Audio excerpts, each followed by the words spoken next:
இன்னொரு மந்திரியரே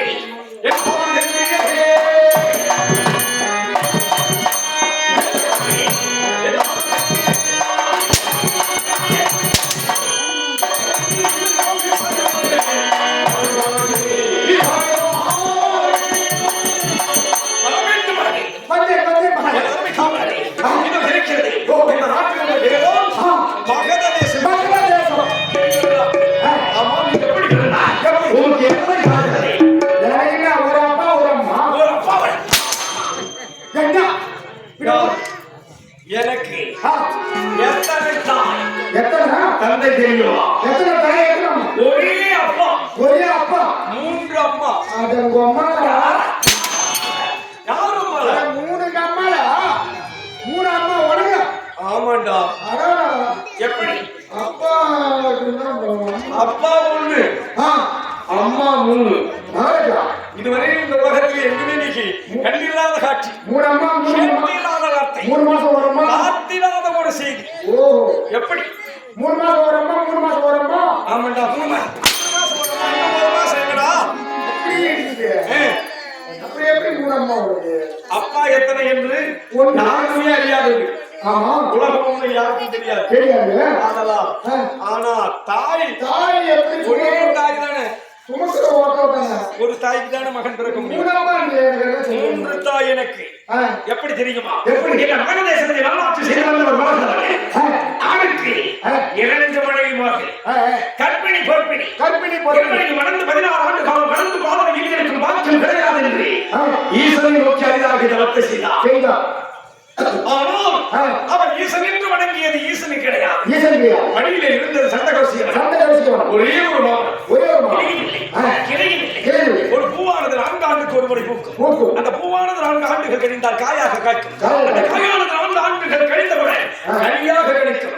அதாவது ஒரு மாமாவில் சொல்லப்பட்ட 12 ஆண்டுக்கு ஒரு முறை கணிக்கக்கூடிய கனியை சண்டகோசிய ரிஷி அந்த கோவிலில் இருக்கும் நீரோடையிலே நீராடி விட்டு அந்த ஈசனுக்கு ஏற்படுத்தி வந்தான். அப்படி ஏற்படுத்தி வந்த சண்டகோசிய மகரிஷி 12 ஆண்டுகள் கடந்து அவருடைய களத்திலே யாகத்தில் அமரும் போது மாங்கனியானது அமர்ந்தது. அந்த நேரத்திலே அவருடைய தந்தை மரகத மன்னன் சென்று கொண்டிருந்தார். கண்டார். ஓம் நமச்சிவாய, ஓம் நமச்சிவாய, ஒருவனதாக துதித்து கொண்டிருந்தேன் சண்டகோசிய மகரிஷி. இவர்தான் ஈசன் என்று துதித்தார் என்னுடைய தந்தை மரகத மன்னன். கண்விழித்து பார்த்தார் சண்டகோசிய ரிஷி. அப்பா யாரு என்று கேட்டார். அவரை சிறந்த தேசம் மகத தேசம். மகத தேசத்தை ஆண்டு வரக்கூடிய மரகத மன்னன் யார்? என்னுடைய குறையோ மனக்குறை 2 மனைவிமார்களை மணந்தும் எனக்கு பிறகு மகத தேசத்தை ஆவதற்கு குழந்தை செல்வம் இல்லையே என்ற குறை என்று அறிவித்தார் என் தந்தை மகத மன்னன். ஆனால் சண்டகோசிய ரிஷி கண்விழித்து பார்த்து, நீ கோரி துதிக்கும் ஈசன் நானும் ஈசனுடைய தொண்டனே. சண்டகோசி மனத்திலே வாழ்ந்து வரக்கூடிய என்னுடைய பேரோ சண்டகோசி. ஆனால் அதிகால வேளையிலே பணிவோடு பக்தியோடு என்னுடைய பாதத்தில் நீ பணிந்திருக்கிறாய் அல்லவா? உன்னுடைய மனக்குறையை போக்குகிறேன். மகரிஷியாகிய நான் இதோ கொடுக்கிறேன் இந்த மாங்கனி சென்று இந்து மகிழ்ந்தார் மரண செல்வத்தை இன்னெடுக்கலாம் என்று ஒருத்திவிட்டு மகரிஷி மறைந்து விட்டார். கொண்டு சென்றார் மரகத மன்னன். மகரிஷி கொடுத்ததோ ஒரு மன்னனுக்கு இருந்ததோ 2 மனைவிமார்கள். ஒரு கனி எப்படி இருவருக்கு கொடுப்பது? எடுத்தது அங்கே போட்டி. இருவருக்கும் போட்டி எடுத்த வேளையிலே எடுத்தால் மரகத மன்னன் அந்த கனியை எல்லுக்காய் இழப்பது ஒரு 2ஆக பிளந்து இருவருக்கும் கொடுத்து விட்டார். ரிஷியுடைய பண்டம் அல்லவா? 3.25 நாளைக்குள் குழந்தையாக பிறந்து. எப்படி பிறந்தது தெரியுமா? ஒரு கை, ஒரு செவி, ஒரு நாசியோடு குழந்தை 2 பிளவாக பிறந்து விட்டது. குழந்தை பிறந்து விட்டது என்று மகிழ்வோடு மரகத மன்னன் மகிழ்ச்சியான காட்சியாக வந்து பார்த்தார் 2 மனைவிகளை. அங்கே நடந்த நிகழ்ச்சி என்ன தெரியுமா? 2 பிளவாக குழந்தை பிறந்து விட்டது என்று கற்பிணி பொற்பிணி என்னும் ஆறா துயரத்தால் அழுது புலம்பிக் கொண்டிருந்தார் கந்தா மரகத மன்னன். இப்படி 2 பிளவாக குழந்தை பிறப்பதற்கு காரணம் உங்களுடைய விட்டு கொடுக்காத மனம்தான். ஒரே தாயின் வயிற்றில் பிறந்த இருவரும் நீங்கள் சகோதரிகள் தானே. ஏன் அதை ஒருவருக்கொருவர் விட்டு கொடுத்து ஒருவரே உண்டு மகிழ்ந்திருந்தால் அழகான குழந்தை பிறந்திருக்கும் அல்லவா? காரணம் நீங்கள் என்று இருவரையும் அடித்து இம்சை செய்து இடத்திலே இருந்து பிடிக்கினார் 2 பிளவாக இருந்த குழந்தை. இந்த மகர தேசத்தில் பெருமை என்னவென்றால் ஒரு குளத்திலே ஓடுகிறது சாரமிய சாராத சந்து நாரா சந்திரே மரகத மன்னன் மகத தேசத்தின் மகிமை என்று உரைத்தேனே, இந்நாட்டிற்கு கால தெய்வமாக, என் நாட்டு மக்களுக்கு இதயத்திலே குடிகொண்டிருக்கின்ற இதய தெய்வமாக விளங்கி வருபவர் தான் மத்திய நேரத்தில் நகர்வனம் வருவது வழக்கம். அப்படி வந்து கொண்டிருக்கும் வேலையில் நாராச்சந்திரன் அருகாமையில் செல்லும் போது நரவாடு வீசியது. இன்றோடு நம்முடைய பசி அகன்று விட்டது என்று இன்பத்தோடு சென்று எட்டி பார்த்தார். இரண்டு கரமாக இருந்த குழந்தைகளா, மகிழ்ச்சியோடு இரண்டு கரங்களா, பற்றினார் இரண்டு குழந்தை ஒன்றாக இணைத்து விடுங்கும் தருணத்திலே அந்த குழந்தை அம்மா உயிர் பெற்றது. சிந்தித்து பார்த்தால் சரதேவி அன்னை இரண்டு பிளவாக இருந்த குழந்தை ஒன்றாக இணைத்து விடுங்கும் தருணத்திலே உயிர் பெற்றிருக்கின்றதே. இந்த குழந்தை யாருடைய குழந்தை என்று அவர் தனத்தினால் சிந்தித்த போது நாட்டு மன்னன் மரகத மன்னனுடைய மகன் தான் இந்த குழந்தை. ஆனால் இதை இன்றெடுத்தவர்கள் இரண்டு தாயர்கள். உயிர் கொடுத்த உத்தமையாக திகழ்ந்தவள் சரதேவி. அவள் உயிர் கொடுத்து உலகத்திலே பொருளிட்டு கொண்டு இருந்தால் இருக்க வேண்டும் அல்லவா? இந்த குழந்தைக்கு நல்ல ஒரு நாமதேயத்தை சூட்ட வேண்டும் என்று சரதேவி அன்னையினுடைய கரத்தினால் உயிர் பெற்றதனால் இவன் தான் சரச்சந்திரன் என்று எனக்கு பெயரிட்டு மணிமுடி தரித்து மகிழ்ச்சியோடு அரசவையிலே அரியணை ஏற்றி அமரச் செய்த அழகு மாத்திர சரதேவியே. என்னுடைய நாட்டிற்கு இளைய தெய்வமாகவும் எனக்கு உயிர் கொடுத்த உத்தமையாகவும் திகழக்கூடிய சரதேவி அன்னையை நாம் மனிதனும் வணங்குவது வழக்கம். அப்படி இருக்கும் போது நீ சென்று பூஜைக்கு ஏற்பாடு செய். இந்த தினத்திலே வணங்குவது மட்டும் கிடையாது, பரத்தை பெறப்போகிறேன். நான் எதிராகிறேன். பூஜைக்கு ஏற்பாடு செய். அப்படியே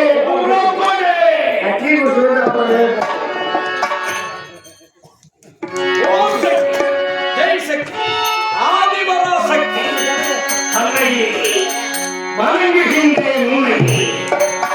ஆனால் பூஜைக்கு ஏற்பாடு செய்ய வேண்டும். அது மட்டுமல்ல, தாய் இப்போது என்னுடைய உயிர் கொடுத்த தாய் ஒரே தந்தை மகரமன்னன் இரண்டு தாயை ஈடேற்றவர் கற்பிணி பொறுப்பி உயிர் கொடுத்தால் சரதேவி மூன்று தாய், ஒரு தந்தை மூன்று தாய்.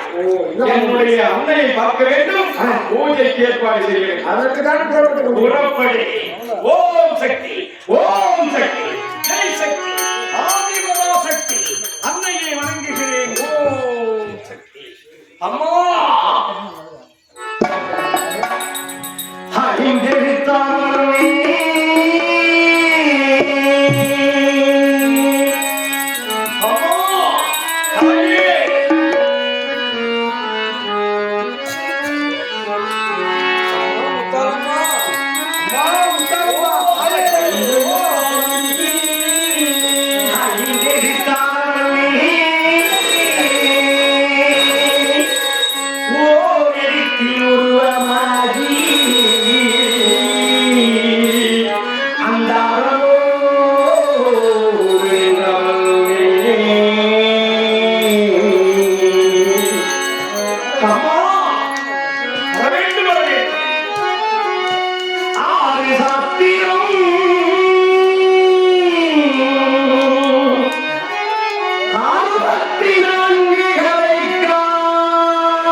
கஜிலாய வளமா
எனக்கு உயிர் கொடுத்த உத்தமியாக உலகம் போற்றும் நாயகியாக திகழக்கூடிய சபதேவி அன்னை என்பதில் சற்றேனும் சந்தேகம் இல்லையா? சந்தேகமே கிடையாது. உன் அன்னை தான் வந்திருக்கிறது. உண்மையாக உண்மையாக நிச்சயமாக நிச்சயமாக சத்தியமாக சத்தியமாக சபதேவி அன்னையே மகனே சரோஜா கோடகிரிகளமா ராஜகாரியமா பாவகித்தாயமா பங்காரமாயமா முத்துமாரியமா மதுரகாரியமா முண்டகனியமா எங்ககனியமா குங்கும கோதகி அன்னைய சோதரி செந்தூர தீவாளி சிங்கார ரூபணி அன்னை விசாலாட்சி சுகரமா திருப்பாட்சி சுந்தர நீலிமி சௌந்தரமாணி வள்ளியம்மை தங்க செல்லியம்மை செல்ல கொல்லியம்மை வைரவி வைரவி தேனாட்சி திருப்பாட்சி அம்மாயி பிரம்மாயி அழகம்மா கனகம்மா ஆதிபரா சக்தியாக அகிலம் போற்றும் அன்னையை பணிகின்றேன் உன்னையே சராசா.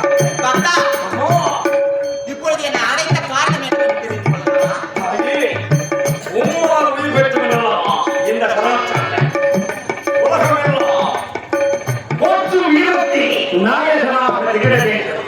ஆகவே நான் கேட்பது இன்றைய தினத்தை அனுதினம் உங்களை சந்தித்து ஆசி பெறுவது வழக்கம் அல்லவா? அவனும் இன்றைய தினத்தில் அரிதாகிய கட்டில்தான் உங்களை காண வேண்டும் என்று தெரிவிப்பதற்கு காரணம் என்ன தெரியுமா? அம்மா பக்தா, இந்த வரம்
சக்தி வாய்ந்தவர் அம்மா மத்திய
ஒன்றாக சமயம் 16ஆக உலக மக்களை காத்து ரட்சிக்கக்கூடிய தாயே, இந்த சதாச்சாரம் இந்த இடத்திலே நான் கேட்கும் வரம் என்ன வரம் தெரியும்? என்ன வரம்? அம்மா அஸ்தமோ சித்தி. அப்படியா? அடே பக்தா, என்ன உரைக்கின்றாய்? ஏனம்மா, ஏன் சினம் கொண்டு ஏன் சூலத்தை ஏந்துகின்றேன்? உம்மா உயிர் பெற்றவன் இந்த சதாச்சாரம். உண்மைதான். இருந்தாலும் அந்த வரம் சாதாரண வரம் கிடையாது. அஸ்தமோ சித்தி வரம் என்றால் ஆமா, நீயோ ஒரு சக்தி. அஸ்தம் என்றால் 8 திக்கிலும் ஆமா, 8 சக்திகள். ஆமா. உண்மை போன்று இருக்கும் உலகத்தில் 8 சக்திகளும் அஷ்ட சக்திகளும் எனக்கு அடிமை என்று நினைக்கின்றார். அதுதானே? அப்படி எனக்கு அடிமை தேவையில்லை. பக்தா, இந்த வரம் என்னால் கொடுக்க இயலாது. கொடுக்கையா? அப்படி என்றால் தாயே சரதேவி, நீதானே எனக்கு உயிர் கொடுத்தது. ஆமா, கொடுத்தால் வரத்தை கொடு. அப்படி இல்லை என்றால் இந்த உயிரை நீயே எடுத்து. பக்தா, மகனே, தாயே, ஏன் இப்படிப்பட்ட துன்பத்தை உண்மைதான். இருந்தாலும் எப்பொழுது எனக்காக நீ உயிரை கொடுக்க முயற்சித்தாயோ, உனக்காக நான் அந்த வரத்தை தருகிறேன். ஆனால் நீ ஒன்று செய்ய வேண்டும். ஆனால் ஒன்று என்றால் அதில் 1000 அர்த்தங்கள் உண்டு. ஆமா. இப்பொழுது முடிப்பேன் உங்களுடைய எண்ணத்தை இன்றி. பக்தா, அம்மா, 100 மணிமுடி தெரிந்த மன்னர்களை எனக்கு நரபலி கொடுத்தால் நீ கேட்ட வரத்தை நான் தருகிறேன். 100 மணிமுடி தெரிந்த அரசர்கள் தானே? ஆமா, அன்னையே சரதி, உயிர் கொடுத்தவராகிய உங்களுடைய மனதிலே இதுவரையே நான் ஏதும் குறை வைத்தது கிடையாது. அப்படி குறைந்து என்னிடத்தில் இதுவரை கேட்டதும் கிடையாது. இதற்கு நீங்கள் விலை இருக்கின்ற உங்களுடைய வினாவிற்கு நான் விலை இருக்கிறேன். உலகமெல்லாம் செல்கிறேன். 100 மணிமுடி தெரிந்த அரசர்களை கொண்டு வருகிறேன். உங்களுடைய கவனத்திலே பலி கொடுக்கிறேன். அப்படி நான் பலி கொடுத்தால் நான் கேட்கும் அஸ்தமா சித்தி வரத்தை நீ சக்தி வர செய்வாயா? சக்தி வர செய்கிறேன். பக்தா, உனக்காக இந்த வீர வாளையும் பரிசாக ஆமா, உங்களுடைய மனமகிழ்ந்து எனக்கு கொடுக்கிறாய். இதை கொண்டு நான் வெற்றி கண்டு கொண்டு வருகிறேன். நிச்சயமா வெற்றி நமக்கு. சென்று வா. வருகிறேன். நான் எவனுக்கு? ஐயோ, என்னுடைய அன்னையாகிய சரதேவிக்கு நான் வாக்கு கொடுத்து விட்டேன். ஓ, என்ன வேண்டும்? அதிகாலை கடிதம் உதயத்திற்கு முன்னால் 100 மணிமுடி தரித்த அரசர்களை கொண்டு வந்து அவருடைய பகவத்திலே நரபலியாக கொடுத்து அஸ்தமோ சக்தி வரத்தை நான் சக்தி பெற செய்ய போகிறேன். ஆனால் புறப்பட போகிறேன். இப்பொழுது உலகமெல்லாம் வெற்றி செலுத்த வேண்டும். உண்டோ?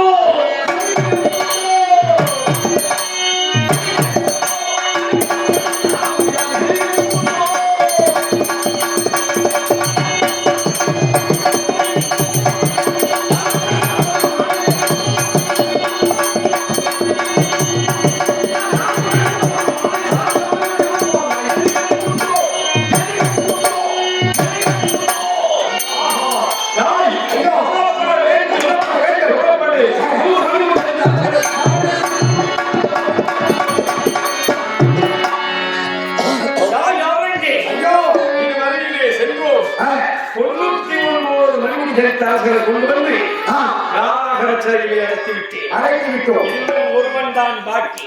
அவன் யாராக இருக்க வேண்டும்? உமக்கு ஏதேனும் சிந்தனைக்கு எழுதுகிறதா? வேறு என் நாட்டில் ஏதாவது ஒரு அரசர் இருக்கின்றாரா? சிந்தித்துப்பார்.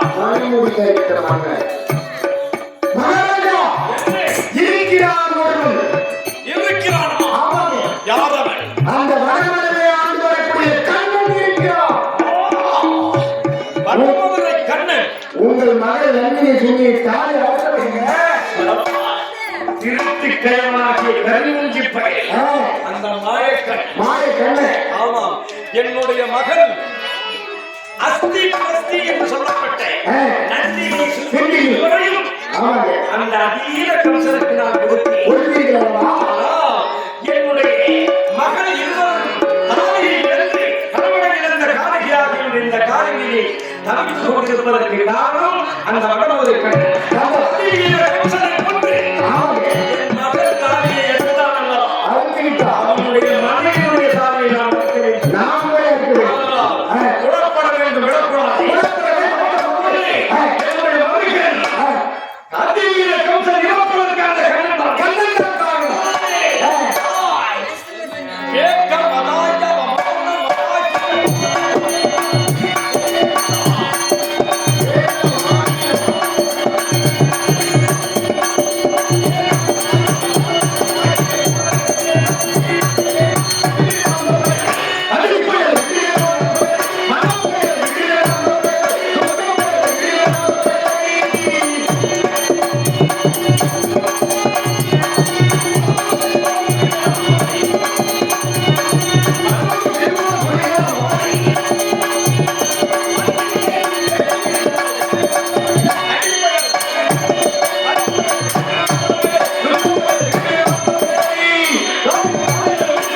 மச்சே கூர்ம வராக நரசிம்ம வாமன பரசுராம ராமன் பலராமன் கண்ணன் என்று சொல்லக்கூடிய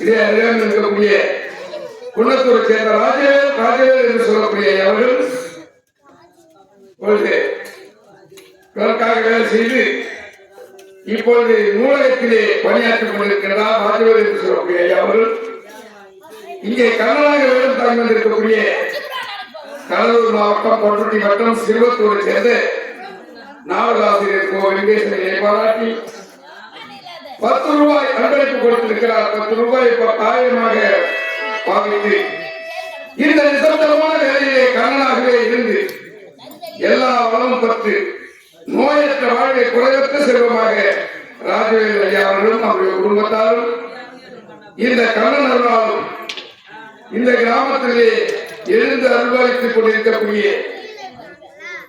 அருள்மிகு முத்தாளம்மன் அம்மன் அருளாலும் எல்லாரும் பெற்று பல்லாண்டு காலம் வாழ்க்கை என்று ராஜவேல் ஐயா அவர்களின் ஒரு குடும்பத்தார் வாழ்த்துகிறேன். நன்றி, வணக்கம். இப்படி அக்கிரமத்தில் எங்கெல்லாம் தோன்றுகிறதோ அங்கெல்லாம் அவதார புருஷனாக தோன்றி அக்கிரமத்தை அழிப்பதற்காகவே சக்கரத்தோடு தோன்றிய இதேதாயத்திலே ஸ்ரீமன் நாராயணனாக அவதரித்து திருப்பார்கடலிலே ஆதிசேவன் மீது லட்சுமி சிவனாய் பள்ளி கொண்டிருக்கின்ற கிரேதாயுகம் முடித்து கிரேதாயுகத்திலே அப்பொழுது கிரேதாயுகத்திலே நாராயணனாகவும் மச்சம் என்று சொல்லக்கூடிய மீன் அவதாரம் 4 வேதங்களையும் ரிக்கு யசு சாம அகரம் என்று சொல்லக்கூடிய 4 வேதத்திலையும் சோமதாசுரன் கடத்தி சென்று ஆடியாகிய சமுத்திரத்தில் பூனை வடிவை மறைந்திருக்கிறார். மச்சம் என்று சொல்லக்கூடிய மீன் அவதாரம் எடுத்து சோமதாசுரனை மடித்து வேதங்களை கொண்டு வந்து பிரம்மதேவன் காலத்தில் கொடுத்து மச்ச அவதாரம். கூர்மம் என்று சொல்லக்கூடிய அவதாரம் இந்த பூமியை தாங்கக்கூடிய அவதாரம். இப்படி மச்ச கூர்ம வராகம் என்று சொல்லக்கூடிய பன்றி அவதாரம் எடுத்து அதன் பிறகு வாமன அவதாரம் ஏழை பிராமணனாக அவதாரம் செய்து பரசுராமனாக அவதாரம் எடுத்து ராமனாக தோன்றி பலராமனாகவும் கண்ணனாகவும் இந்த துவாபர யுகத்திலே இப்பொழுது அவதரித்திருக்கிறேன். இந்த துவாபர யுகத்திலே கண்ணனாக அவதாரம் செய்து வசுதேவனுக்கும் தேவனுக்கும் 8வது சுதனாக அஸ்ரம புத்திரனாக கிருஷ்ணன் கண்ணன் என்ற பெயரோடு ஜெயித்திருக்கிறேன். எப்படி எனது தாய்மாமன் கம்சன் என்று சொல்லக்கூடிய பஞ்சமா பாத்திரங்கள் செய்யலாம். மது மாது சூது கொள்ளை என்று சொல்லக்கூடிய பஞ்சமா பாத்திரங்களை செய்தவன் இவனை அழிக்க வேண்டும் என்பதற்காக அப்பொழுது கண்ணனாக அவதரிக்க வேண்டும். அதுவும் அவனுடைய தங்கை என் தாய் தேவகி, அந்த தேவகி வயிற்றிலே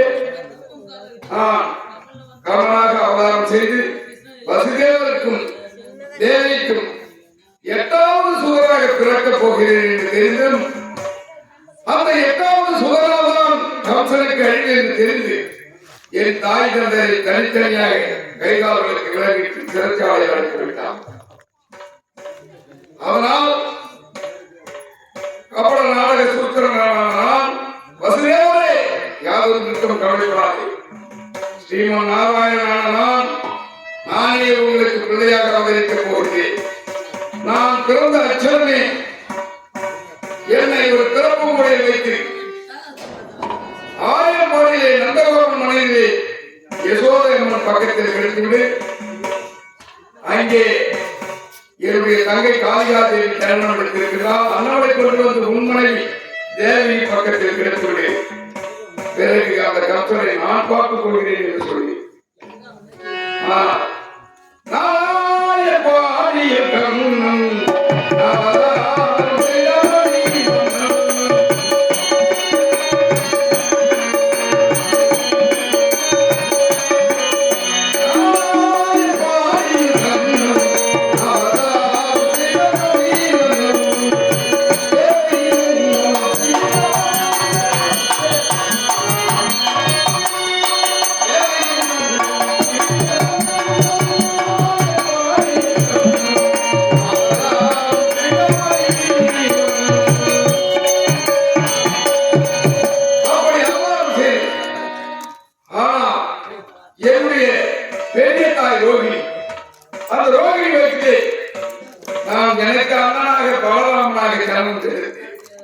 நாங்கள் இருவரும் அண்ணன் தம்பியாகவே வாழ்வோம்.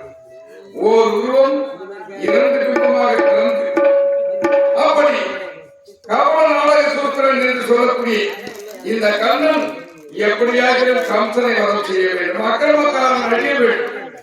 அப்படி என்றால் அக்கிரமத்தை அழித்து தர்மத்தை நிலைநாட்டுவதற்காகவே ஜென்மம் எடுத்து வந்தோம்.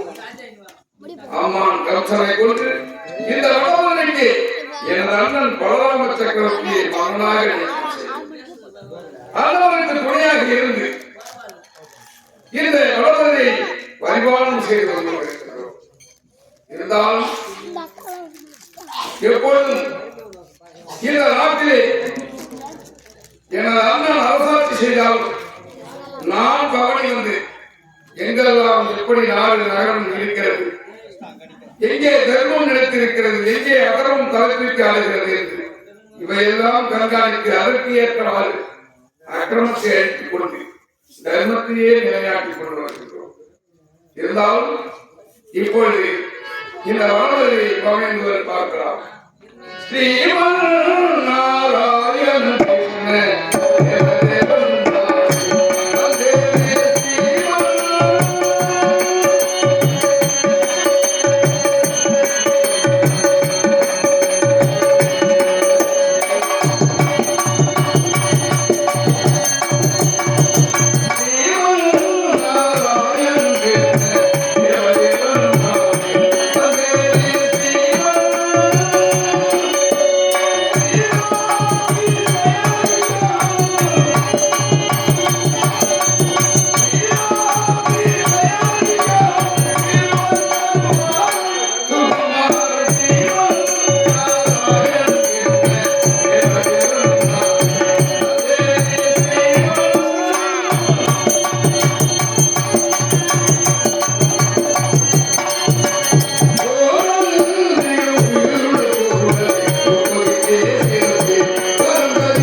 அழைத்தோம் கண்ணனை, ஆனால் கேட்கும் கேட்காதவன் போல் மதித்தும் மதியாதவன் போல் அவமரியாதை செய்து கொண்டிருக்கிறான்.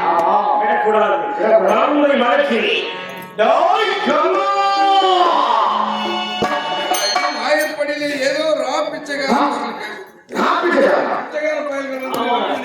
என்னவென்று கேட்காமல் எப்படி உதவுகிறான்? ஆத்தியங்களா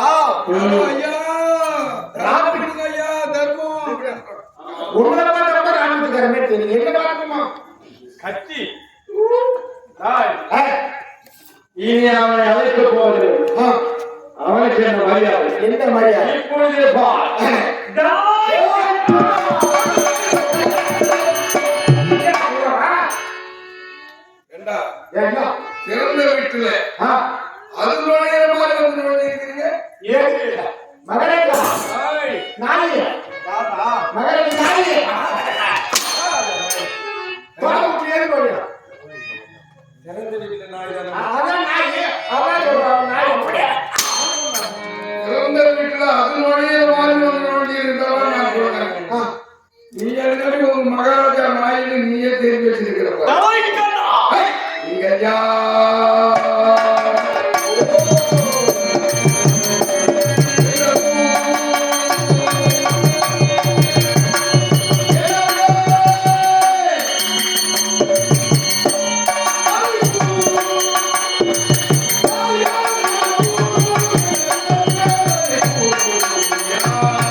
எம்ஆர்கே பழனிசாமி பேரு சொல்லிட்டியா? சொல்லிட்டேன். அது அவர் கேட்டாரு. பின்ன கேட்டாரு. ஏண்டா, நான் வடமதுரை காரணம். ஓஹோ, இந்த வடமதுரைக்கு வந்திருக்கிறீங்க 2 பேரும் இருக்கிற முடிச்ச கொழுப்புட்ட மாதிரி. நீங்க யாரு, என்ன பேரு, என்ன ஊரு, எதுக்குடா வந்திருக்கிறீங்கன்னு கேட்டேன். நாம என்ன உங்களுக்கு என்ன உதவி வேணும்? இருட்டுல பிடிச்ச போட முடியாது நீ. வீட்டுல புடிச்சு போய்கிட்டேன்னா எப்படின்னா அதான் கண்ணை மூடிட்டு இருட்டுல இருக்கு. தலை இருக்காது, கண்ணு தலை இருக்காது. கலப்படம் பூச்சி மாதிரி பாரு. சைஸ் ஒரு வாரமா தெரியாது. கண்ணு கரையே நல்லா இருக்குது. பார்த்தேடா. அப்படியே தக தக தகன்னு மின்னுது பற்றி மகாராஜா கையை பாரு. ஆமா, வடமதுரைக்கு எதுக்கு வந்திருக்கிறீங்க? இப்ப சொல்லுவாரு பாருங்க. என்னையா யாருக்கு கேட்கிறார்? இந்த மூலகம் கீர்த்தி பெற்ற சாவச்சந்திரன்.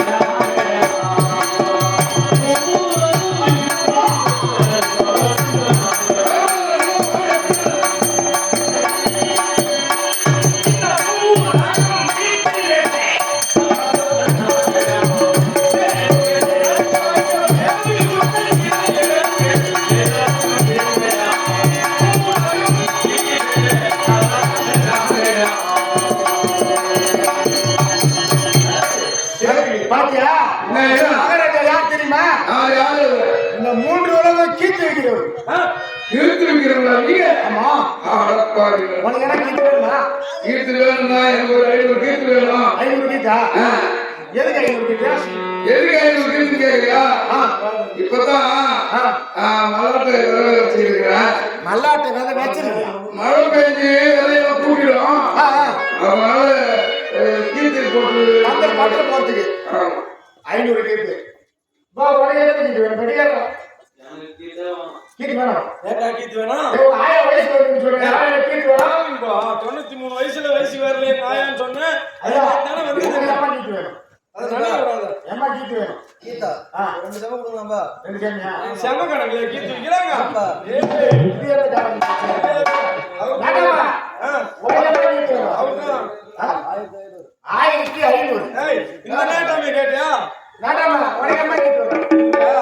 செவிலியா? அவருக்கு மின்னல் கீர்த்தி வேணும். நீங்கயா? இன்னொரு கீர்த்தி. 1500 எப்படி சொல்லுவாங்க? கீர்த்தி எதுக்கு?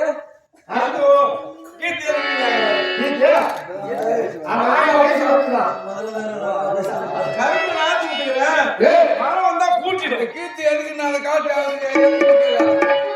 ஏய், ஆமா. மகாராஜா, மொத்தம் 1800 கீர்த்தி வேணும். 800 கீர்த்தி வேணுமா? ஆமா. ஆமா, இப்ப நான் கீர்த்தி தான் விற்க வந்திருக்கேன். இப்ப நீ தானே பாடி வந்தீங்க. என்னன்னு? 3 உலகம் கீர்த்தி வித்து சரசரநாதா. நீ தானே கீர்த்தி வித்துறீங்க. நான் கீர்த்தி. அந்த ஐயா பேத்தி. அவன் பேட்டி தான் நான் தானே பார்த்தேன். கீர்த்தி. பெருமை புகழ். மாமா, பேத்தியா?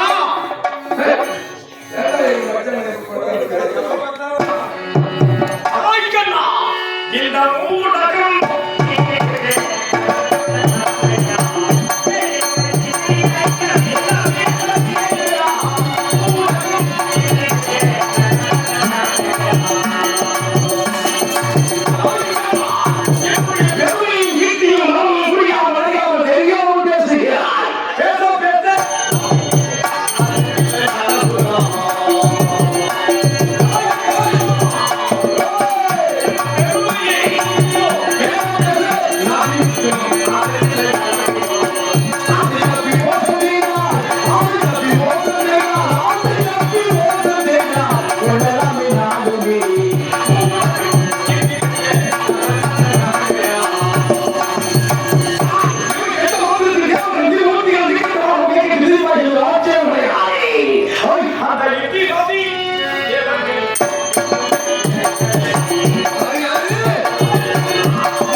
இந்த மகர தேசத்து மாமன்னன் சபாச்சான் இந்த